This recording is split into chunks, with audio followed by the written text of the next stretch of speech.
I just made this cute little set of fabric coasters, and if you want to learn how to make them, then keep watching. These are the fabrics that I'm going to be using. I just have a lot of like blues and tans, neutrals, just like a lot of beachy nautical things. What I'm going to do is I have this little ruler thing. I got this at Joann. RIP. It's 5 by 5 inches. But basically what you're going to do is, like, let's say I'm going to use this fabric. I'm going to cut 2 squares using this, and that'll just be your front and back. For every fabric I'm doing, I'm just going to cut 2 squares that are 5 by 5 inches. You can do bigger or smaller, and you can also do circles if you want. It's totally up to you. So I'm just going to come back after I cut my squares. I also forgot to add that I'm going to iron my fabrics before I cut them, because obviously you don't want to cut them while the fabric is wrinkled and then it's not the correct size.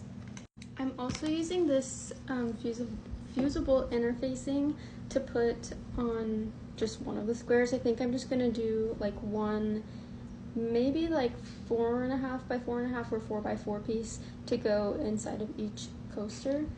And yeah, I'm pretty sure this is from Joann, but you could probably get the same thing at Hobby Lobby or on Amazon. So this is just the size that I did for all of the fusible interfacing pieces, and since I'm going to make 5 coasters, I have 5 interfacing pieces. And this is what all of my coaster pieces look like. So I have 2 of each pattern that I'm doing. Those go together. So I have 1, 2, 3, 4, 5, and then 5 of these, and I'm just going to fuse one piece to one like inner side of each of these fabric pieces.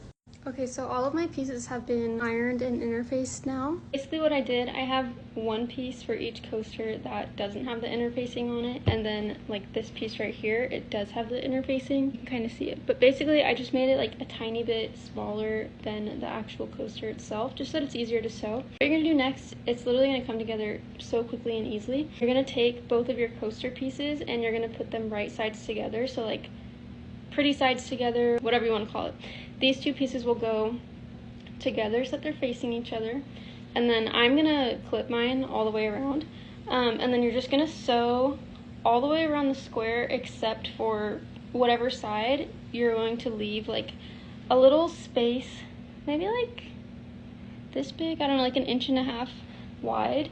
You're not going to sew that part because that's how you're going to be able to flip it right side out when you're done sewing. So I'll just show you when I finished sewing mine up so that you can see how I do it. This is what mine looks like clipped up, and just a little tip, something that I do is I use 2 red clips. Let's say I'm going to start sewing right where this clip is.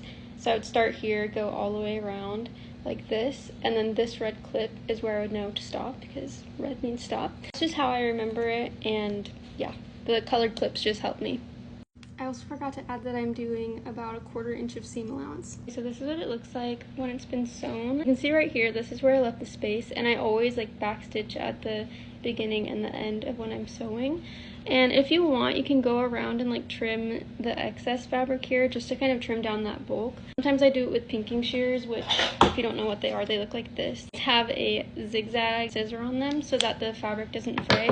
You don't have to, but sometimes I just like to do it, but just don't do it where you left this hole right here.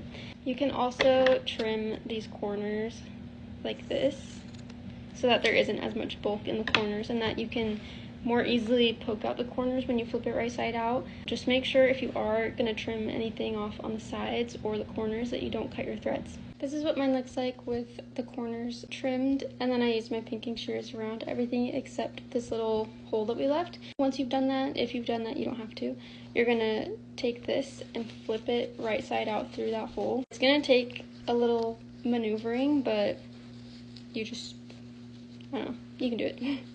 Once it's flipped right side out, this is what it will look like. What I'm going to do is I'm going to go to the ironing board and I'm going to iron this flat. And also, once you get there, you're going to fold these edges of the hole that we left, fold them into each other. And then I just like to take a clip and like hold it in place.